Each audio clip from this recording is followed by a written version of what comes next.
నమస్కారం అప్టేక్ జాబ్స్కి స్వాగతం. ఇవాళ మనం చర్చించుకోబోయే కరెంట్ అఫైర్ అంశం రాష్ట్రాలలో నీతి ఆయోగ్ లాంటి సంస్థలు. మామూలుగా Niti Aayog national institute for transforming India లేదా national institution for transforming India ఈ పేరు చెప్పంగానే అందరూ ప్లానింగ్ కమిషన్ని రీప్లేస్ చేసిన సంస్థగాను, కేంద్ర ప్రభుత్వం ఒక్క తీర్మానం ద్వారా స్టార్ట్ అయిన సంస్థగాను గుర్తిస్తారు. కానీ now there is a difference. ఇవాళ మనం చర్చించుకోబోతున్న ఈ కరెంట్ అఫైర్ ద్వారా మనం తెలుసుకోబోయేది ఏంటంటే, నీతి ఆయోగ్ లాంటి సంస్థలు ఇప్పుడు రాష్ట్రాలలో కూడా ఉండాలి అని నీతి ఆయోగే భావిస్తోంది.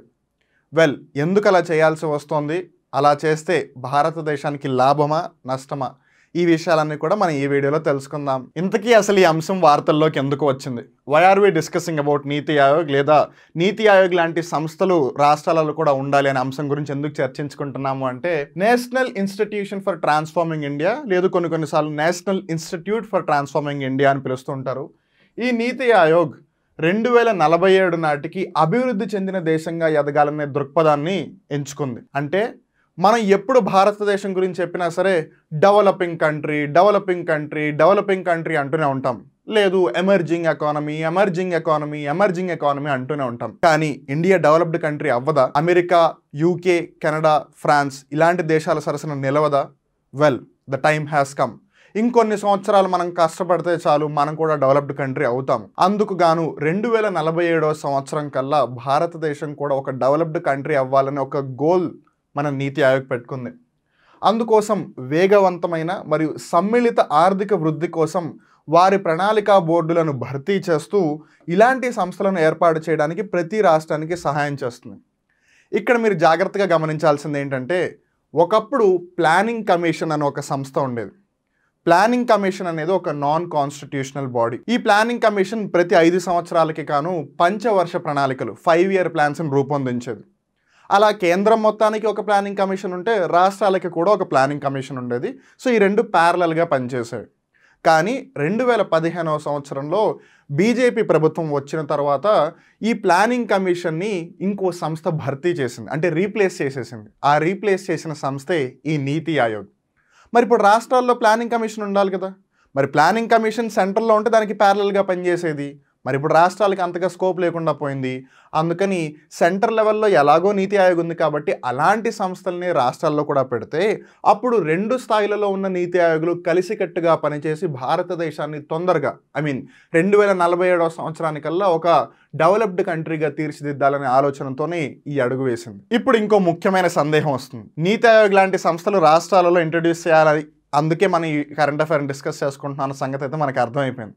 కానీ ఇంతకీ అసలు నీతి ఆయోగ్ అంటే ఏంటి? Why there is an institute which is NITI Aayog?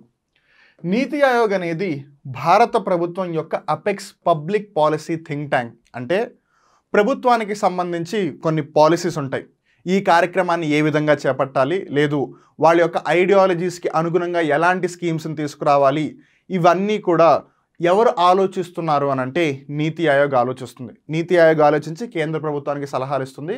అది ఒకవేళ ఓకే అనుకుంటే అప్పుడు ప్రభుత్వం వాటిని ఇంప్లిమెంట్ చేస్తుంది. ఇది సహకార సమాఖ్య స్ఫూర్తిని ప్రతిధ్వనిస్తూ గరిష్ట పాలన, కనిష్ట ప్రభుత్వం యొక్క దార్శనికతను పెంపొందించేందుకు బాటమ్ అప్ విధానంపై జనవరి 1, 2015 ఉద్ఘాటనతో ప్లానింగ్ కమిషన్ను భర్తీ చేసింది. ఇక్కడ మనకి చాలా ముఖ్యమైన విషయాలు తెలుస్తున్నాయి. ఒకటి, సహకార సమాఖ్య. సహకార సమాఖ్య అంటే కోఆపరేటివ్ ఫెడరలిజం. ఫెడరలిజం అనగానే మనకు గుర్తొచ్చేది ఏకకేంద్ర వ్యవస్థ లేదా unitary system. Unitary system, federal system, వీటికి సంబంధించి మీరు మరింతగా వివరంగా తెలుసుకోవాలి అని అనుకుంటే అప్టేక్ జాబ్స్ యాప్ కోర్సుని పర్చేస్ చేయండి, మీ ప్రిపరేషన్ని ఈజీగా కొనసాగించండి. ఎలాగో మీరు ఈ వీడియో చూస్తున్నారు కాబట్టి కొంచెం హింట్ ఇస్తాను. యూనిటరీ వ్యవస్థ లేదా ఏకకేంద్ర వ్యవస్థ అంటే అక్కడ రాష్ట్రాలు ఉండవు. చిన్న దేశాలు, ఉదాహరణకి మీరు స్విట్జర్లాండ్ తీసుకున్నారనుకోండి, అది చాలా చిన్న దేశం. సో అలాంటి దేశంలో రాష్ట్రాలు ఉండాల్సిన అవసరం లేదు. సో దాన్ని ఏకకేంద్ర ప్రభుత్వ వ్యవస్థ అంటారు. అదే మీరు ఒకవేళ మన భారతదేశం తీసుకున్నారనుకోండి, ఇండియా చాలా పెద్దది. సో ఒక ఏకకేంద్ర వ్యవస్థ అంటే సెంట్రల్ గవర్నమెంట్ ఒక్కటే ఉంటే సరిపోదు. బికాస్ ఉదాహరణకి ఇప్పుడు ఢిల్లీలోంచి రూలింగ్ చేస్తున్నారు అనుకుందాం, కన్యాకుమారి చాలా దూరంగా ఉంటుంది ఢిల్లీకి, లేదు అస్సాం, అరుణాచల్ ప్రదేశ్ చాలా దూరంగా ఉంది. ఒకవేళ అక్కడ ఏదైనా ప్రాబ్లం వస్తే పరిపాలన సక్రమంగా జరగదు కదా. అందుకని రాష్ట్రాలు ఖచ్చితంగా ఉంటాయి. ఇన్ఫ్యాక్ట్ మీరు ఎప్పుడు చూసినా సరే పెద్ద దేశాలు ఎక్కడున్నా సరే అక్కడ రాష్ట్రాలు ఉంటాయి, అక్కడ ఫెడరలిజం అనేది ఉంటుంది. ఫెడరలిజంలో కూడా కొన్నిసార్లు సెంట్రల్ గవర్నమెంట్కి ఎక్కువ పవర్స్ ఉంటాయి. మన ఇండియా ఇన్ని సంవత్సరాలు అదే ఫాలో అవుతూ వచ్చింది. దాన్ని కొన్నిసార్లు క్వాజీ ఫెడరల్ సిస్టమ్ అంటారు. అంటే పేరుకి ఫెడరల్ సిస్టమే అయినా కూడా కొన్ని ఏకకేంద్ర లక్షణాలు ఇప్పటివరకు ఉన్నాయి. కానీ స్లోగా దాన్ని ఒక క్వాజీ ఫెడరల్ సిస్టమ్ నుండి దాన్ని ఒక కోఆపరేటివ్ ఫెడరల్ సిస్టమ్ వైపు నడిపించాలని ఈ నీతి ఆయోగ్ ప్రయత్నిస్తుంది. అలానే ఇక్కడ మనం గమనించాల్సిన ఇంకో ముఖ్యమైన విషయం, గరిష్ట పాలన కనిష్ట ప్రభుత్వం. అంటే maximum governance by minimum government. అంటే గవర్నమెంట్ ఎంత తక్కువ ఇన్వాల్వ్ అయితే అంత తక్కువ ఇన్వాల్వ్ అవుతూ ఎంత సక్రమంగా ఎంత బాగా పాలన జరపగలిగితే అంత బెటర్. అలానే మరి డెవలప్మెంటల్ స్కీమ్స్ అవ్వచ్చు, ఇదంతా కూడా ఏ విధానం ద్వారా జరుగుతుంది అంటే బాటమ్ అప్ అప్రోచ్. ఈ బాటమ్ అప్ అప్రోచ్కి ఉల్టా ఏంటంటే టాప్ డౌన్ అప్రోచ్. 1950s ఎప్పుడైతే ఈ ప్లానింగ్ కమిషన్ పంచవర్ష ప్రణాళికలు ఉండేవో అప్పుడంతా కూడా టాప్ డౌన్ అప్రోచ్ని ఫాలో అయ్యేవాళ్ళు. దీన్ని ట్రికిల్ డౌన్ అప్రోచ్ కూడా అంటూ ఉంటారు. ట్రికిల్ డౌన్ అప్రోచ్ అంటే కేంద్ర ప్రభుత్వం ఏదైనా ఒకవేళ ప్లాన్ వేస్తే లేదా ఏదైనా పాలసీ స్టార్ట్ చేస్తే ఒకవేళ అక్కడ డెవలప్మెంట్ జరిగితే ఆ డెవలప్మెంట్ ఆటోమేటిక్గా కింద స్థాయిలో అంటే కేంద్ర స్థాయి తర్వాత రాష్ట్ర స్థాయి తర్వాత లోకల్ అంటే పంచాయతీరాజ్ వ్యవస్థలకి ఇలా అప్రోచ్ వస్తుంది, అలా డెవలప్మెంట్ అనేది స్ప్రెడ్ అవుతుందని అప్పట్లో భావించారు. కానీ అది అంత ఫ్రూట్ఫుల్గా అవ్వట్లేదు అని నిర్ధారించి వాళ్ళు ఐడెంటిఫై అయ్యి rather than going for top down now they are going from bottom to up. అంటే గ్రాస్ రూట్స్ లెవెల్స్లో రూరల్ ఏరియాస్లో పంచాయతీరాజ్ థర్డ్ టియర్ గవర్నమెంట్ని ఒకవేళ మనం స్ట్రాంగ్ చేస్తే అప్పుడు ఆటోమేటిక్గా స్టేట్ లెవెల్లో కూడా స్ట్రాంగ్ అవుతుంది. స్టేట్ లెవెల్ కూడా స్ట్రాంగ్ అయితే సెంట్రల్ లెవెల్ కూడా స్ట్రాంగ్ అవుతుందని బాటమ్ అప్ అప్రోచ్కి వెళ్తున్నారు.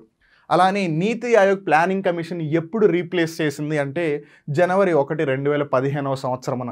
మరి నీతి ఆయోగ్ అనేది ఈ పబ్లిక్ పాలసీ మేకింగ్కి సంబంధించి థింక్ ట్యాంక్ అనే సంగతి అయితే మనకు అర్థమైంది. మరి నీతి ఆయోగ్ ఇప్పటివరకు రాష్ట్రాలకి సంబంధించి నీతి ఆయోగ్ లాంటి సంస్థలు లేవు కదా. మరి రాష్ట్రాలను కూడా దృష్టిలో పెట్టుకుని నీతి ఆయోగ్ పనిచేసింది ఎన్ని సంవత్సరాలు? బికాజ్ 7 ఏళ్ళు కావస్తుంది నీతి ఆయోగ్ వచ్చి. అందుకని సో నీతి ఆయోగ్లో బేసిక్గా 2 విభాగాలు ఉన్నాయి లేదా 2 హబ్బులు ఉన్నాయి. ఆ హబ్స్ ఏంటి అని గమనిస్తే, ఒకటి టీమ్ ఇండియా హబ్, రెండవది knowledge and innovation hub. Team India hub ఏం చేస్తుందంటే రాష్ట్రాలు మరియు కేంద్రం మధ్య ఇంటర్ఫేస్గా పనిచేస్తుంది, అంటే ఫెసిలిటేటర్గా. బికాస్ సెంటర్ వైపు ప్లానింగ్ కమిషన్ లేదు, స్టేట్స్ వైపు నీతి ఆయోగ్ లేదు. సో ఈ రెండింటిని ఒకే తాటి మీదకి తీసుకురావడానికి ఒక బాధ్యత ఏదైతుందో అది నీతి ఆయోగ్ నిర్వర్తించింది యాజ్ టీమ్ ఇండియా హబ్. ఇంకోటి ఏంటిది? Knowledge and innovation hub. Because it is a think tank. మరి థింక్ ట్యాంక్ అన్నప్పుడు రీసెర్చ్ చేయడం కానీ వాటికి సంబంధించి కొత్త ఐడియాస్ని తీసుకురావడం కానీ అది కూడా నీతి ఆయోగే చేయాలి కదా. అందుకని ఈ 2వ విభాగం అనమాట. ఇప్పుడు ఈ వీడియో ఎవరైతే చూస్తున్నారో వాళ్ళందరికీ ఇంకో ముఖ్యమైన సందేహం వస్తుంది, అన్నిటికంటే ఇంపార్టెంట్ డౌట్ ఏంటంటే అసలు రాష్ట్రాలలో నీతి ఆయోగ్ లాంటి సంస్థలను ఏర్పాటు చేయవలసిన అవసరం ఏంటి? What is the necessary? Already central లెవెల్లో నీతి ఆయోగ్ ఉంది కదా, స్టేట్స్ బదులు కూడా ఇంటర్ఫేస్గా అదే పని చేస్తోంది కదా, స్టేట్స్ని ఎలాగో కనెక్ట్ చేస్తోంది కదా, మళ్ళీ స్టేట్స్లో నీతి ఆయోగ్ లాంటి సంస్థ ఎందుకు రావాలి అని? Well, because it's a federal state, federal వ్యవస్థని పాటిస్తున్న దేశం కాబట్టి ఖచ్చితంగా రాష్ట్రాలకి కూడా ఎన్ని అధికారాలు ఇవ్వగలిగితే అన్ని అధికారాలు ఇవ్వాలి. ఎందుకనంటే రాష్ట్రాలు భారత ఆర్థిక వ్యవస్థకి చోదకాలు కాబట్టి. అంటే they are the driving forces of development. చాలామంది ఎంతసేపు దేశం డెవలప్ అవడం అంటే కేంద్ర ప్రభుత్వం తరపున డెవలప్ అవడం అని అనుకుంటారు. కానీ ఆ దేశంలో ఉన్నవి రాష్ట్రాలు, ఆ రాష్ట్రాలు డెవలప్ అయితేనే దేశం ఆటోమేటిక్గా డెవలప్ అవుతుంది. స్టూడెంట్స్ ఉన్నారు కాబట్టి దాన్ని కాలేజ్ అంటారు లేదా స్కూల్ అంటారు, కానీ స్కూల్ ఉంది కాబట్టి స్టూడెంట్స్ ఉండరు. ఎందుకంటే మీరు జాగ్రత్తగా గమనిస్తే చాలా వరకు స్కూల్స్లో పిల్లలే ఉండరు. అఫ్కోర్స్ దాన్ని ఈవెన్ అప్పటికీ స్కూల్ అనే పిలుస్తారు, కానీ స్టూడెంట్స్ లేనప్పుడు లాభమే ఉంది. కానీ స్టూడెంట్స్ ఉంటే దాన్ని ఖచ్చితంగా స్కూల్గా గుర్తిస్తారు. అలానే రాష్ట్రాలు డెవలప్ అయితే ఆటోమేటిక్గా దేశం డెవలప్ అవుతుంది. సో మనం ఎంతసేపు రాష్ట్రాల మీద ఫోకస్ పెట్టాలి. గ్రాస్ డొమెస్టిక్ ప్రొడక్ట్ దీని యొక్క వృద్ధి అనేది రక్షణ, రైల్వేలు మరియు హైవేల వంటి రంగాలు మినహా రాష్ట్రాల వృద్ధి రేట్ల సమాహారం. అంటే మనం జీడిపి గురించి ఎప్పుడు మాట్లాడినా ఇండియా జీడిపి 6.8 ఉంది, ఇండియా జీడిపి 9.1 ఉంది, చైనా జీడిపిని దాటేసింది, అమెరికా జీడిపి కన్నా ఎక్కువ ఉందని మనం న్యూస్ పేపర్లో చాలాసార్లు వింటూనే ఉంటాం. జీడిపి నెంబర్స్ పడిపోతే స్టాక్ మార్కెట్లు కూడా పడిపోతాయి, ఎంతోమంది వాళ్ళ యొక్క సంపదను ఆవిరి చేసుకుంటారు. వెల్, మరి మనం ఈ జీడిపి గురించి మాట్లాడినప్పుడు ఈవెన్ అది ఇండియాస్ జీడిపి అయినా సరే మొత్తం కేంద్ర ప్రభుత్వానికి సంబంధించిన అంశాలు ఏమీ ఉండవు. ఇన్ఫ్యాక్ట్ మేజర్గా కేంద్ర ప్రభుత్వానికి సంబంధించిన 3 అంశాలు. 1 రైల్వేస్, 2 డిఫెన్స్ అంటే రక్షణ, 3 హైవేలు.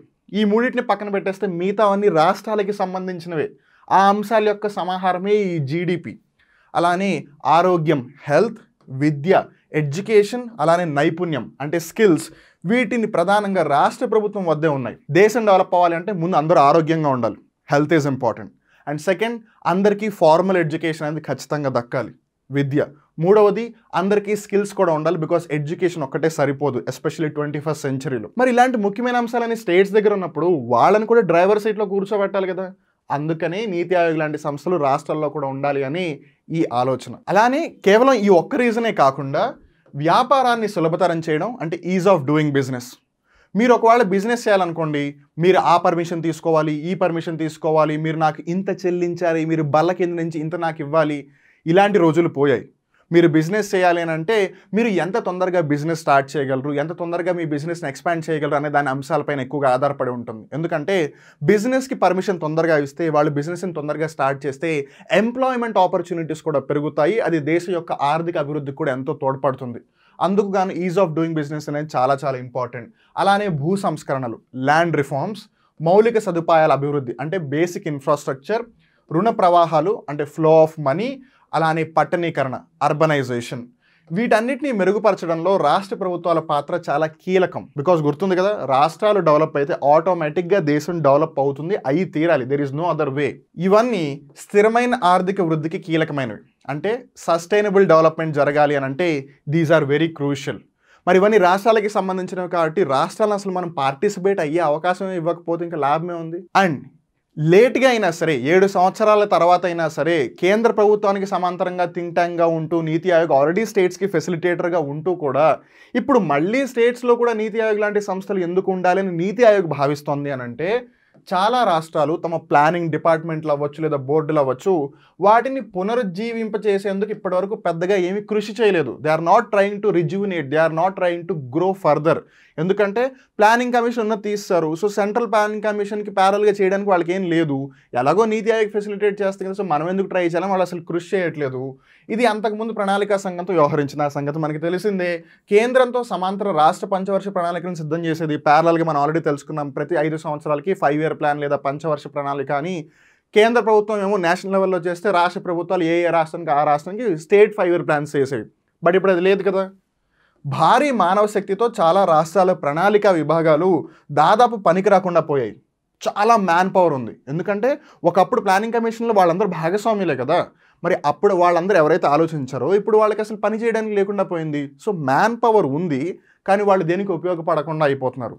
అలానే అవి ఏ పని చేస్తాయో కూడా స్పష్టత లేదు. ఒకప్పుడు అంటే ప్లానింగ్ కమిషన్ ఉంది కాబట్టి నువ్వు ఈ డిపార్ట్మెంట్ అని చూసుకున్నారు. ఇప్పుడు వాళ్ళకి చేయడానికి పనేం లేదు.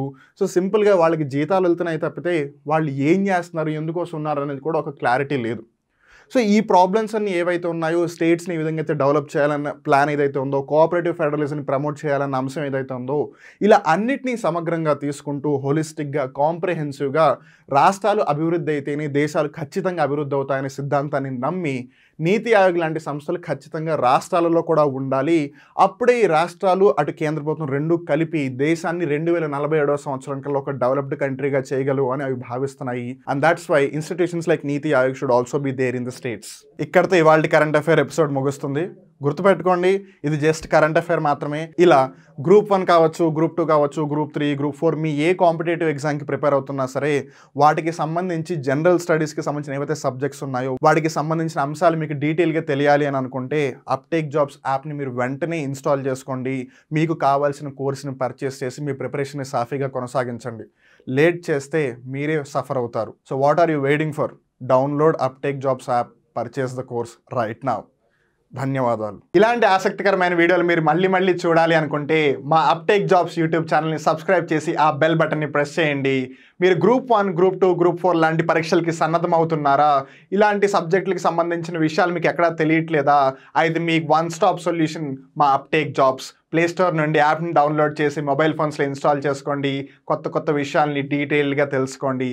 నేను మీ సాయి వివేక్, సైనింగ్ ఆఫ్.